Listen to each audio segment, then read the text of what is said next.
Hello दोस्तों, आज हम आपको छायावादोत्तर या शुक्लोत्तर युग का निबंध का ट्रिक बताएंगे। आसान शब्दों में हमने 2-3 वीडियो डाला इसके पहले का शुक्ल युग का सारे निबंध के ट्रिक। अब है ये छायावादोत्तर या शुक्लोत्तर युग के निबंध।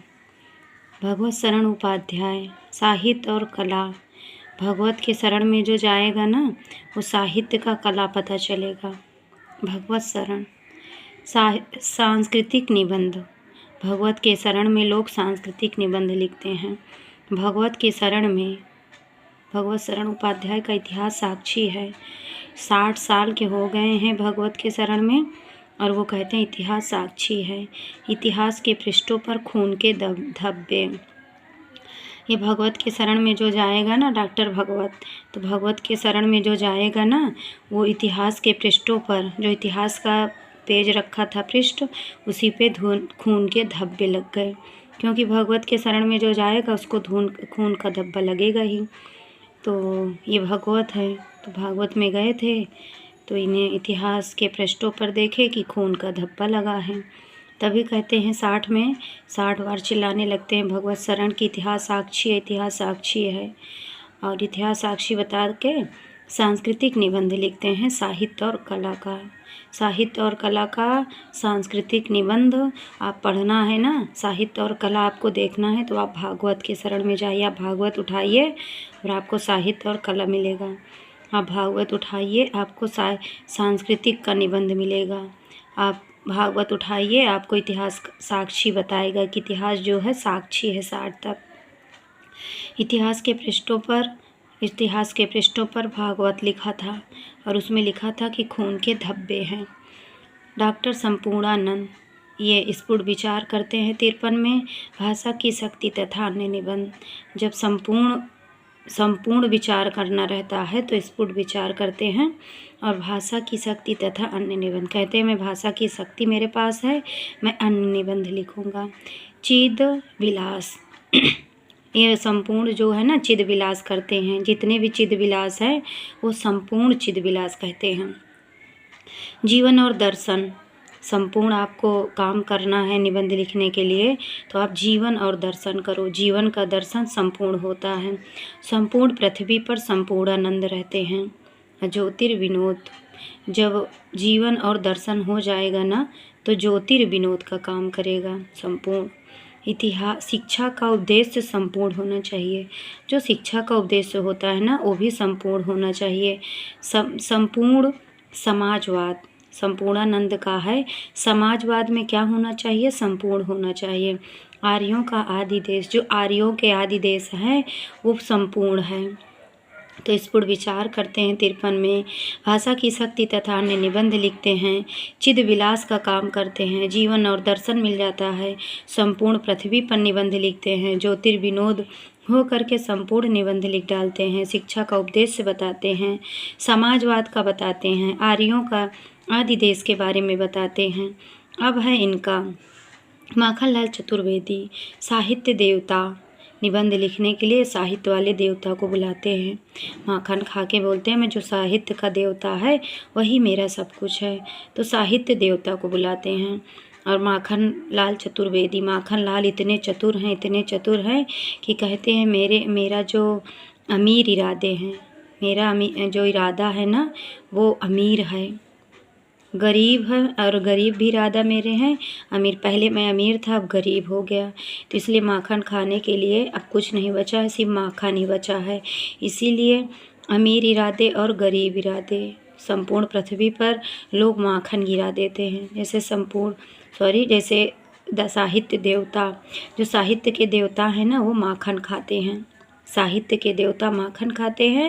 और माखन खाने के बाद कहते हैं मेरी अमीर इरादे हैं और गरीब इरादे हैं। 60 में पांडे बेचन शर्मा उग्र, ये उग्र थे, पता है क्यों? क्योंकि बुढ़ापा आ जाता है तो उग्र जी गाली ही देना शुरू कर देते हैं। पता नहीं क्यों बुढ़ापा आया, गाली देते रहते हैं निबंध लिखते। वासुदेव शरण अग्रवाल, इनके वासुदेव भगवान के पास पृथ्वी जो है, पृथ्वी पर संपूर्ण लोग रहते हैं। पर वासुदेव कहते हैं पृथ्वी का पुत्र जो है 49 में फोड़ फाड़ के 9 लोग को आ जाता है। पृथ्वी का पुत्र जो है इतना शैतान है कि फोड़ फाड़ के 9 लोग को आ जाता है 49 में। मातृभूमि जो वासुदेव है ना, कहते मैं धरती पे तो पृथ्वी पर तो संपूर्ण पृथ्वी पर सब लोग रहते हैं, पर जो मातृभूमि है ना उस पे वासुदेव भगवान लेटे रहते हैं। मातृभूमि, क्योंकि मातु की भूमि में वासुदेव अग्रवाल रहते हैं। कला और संस्कृति, वासुदेव शरण अग्रवाल का 1958 में कला और संस्कृति बताते हैं वासुदेव। वेद विद्या में वासुदेव भगवान आगे थे। वासुदेव भगवान जो है ना, वासुदेव शरण अग्रवाल, वो वेद विद्या देने में आगे थे। वाग धारा, छा करके वाक धारा बहती है। जहाँ वासुदेव भगवान बैठते हैं ना, वहीं पर वाक धारा बहती है, वेद विद्या मिल जाती है।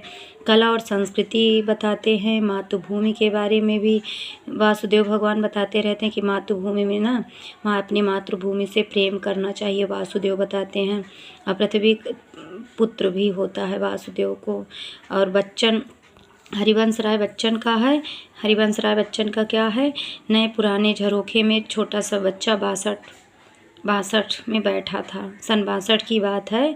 चीन और भारत का युद्ध होने वाला था ना, हुआ था ना 62 में। तो नए पुराने झरोखे में बच्चा आके बैठ गया। बोला कहाँ जाऊँ, नए पुराने झरोखे में बच्चा कहता है मैं जाके बैठ जाता हूँ। फिर टूटी फूटी कड़ियाँ 73 दिखाई देती है। जैसे बच्चा बैठता है ना, तो उसको टूटी फूटी कड़ियाँ दिखाई देती हैं 73 में। अब है परशुराम चतुर्वेदी। परशुराम चतुर्वेदी का है मध्यकालीन साहित्य, मध्यकालीन श्रृंगारिक प्रवृत्तियाँ। जो मध्यकाल की श्रृंगारिक प्रवृत्तियाँ थी वो कौन बताता है, परशुराम। अपना फरसा लेके आते हैं, कहते हैं मध्यकालीन श्रृंगारी प्रवृत्तियाँ थी। अब मध्यकालीन प्रेम साधना, मध्यकाल में प्रेम साधना कौन करता है, प्रेम से साधना, क्योंकि परशुराम थे तो ये प्रेम से साधना वैसे भी करते थे। तो मध्यकाल में कालीन में बैठ करके प्रेम से साधना करते थे। मध्य में कालीन में बैठ करके प्रेम से साधना करते थे, क्योंकि परशुराम बहुत गुस्सैल थे ना, इसीलिए मध्य में बैठ जाते थे कालीन बिछा के, उसी में प्रेम से साधना करते थे। मध्यकालीन श्रृंगारिक प्रवृत्तियाँ, मध्यकाल में ये कालीन में बैठ के पहले श्रृंगार करते हैं, श्रृंगार।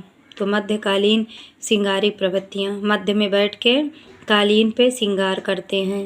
परशुराम, इनके बाल बड़े बड़े थे ना, तो हो सकता है श्रृंगार कर रहे हों अपना। मध्य में कालीन में बैठकर प्रेम से साधना करते हैं। साहित्य पथ पे कौन जाता है 61 में, परशुराम साहित्य के पथ पे जाते हैं। मैं बोलते हैं मैं साहित्य के पथ पे जाऊंगा। भारतीय साहित्य की सांस्कृतिक रेखाएं खींचते हैं। 9 निबंध, मेरे निबंध तो गुलाब लेके आता है, पर जो परशुराम रहते हैं ना, चतुर इतने रहते हैं कि 9 निबंध लिख डालते हैं।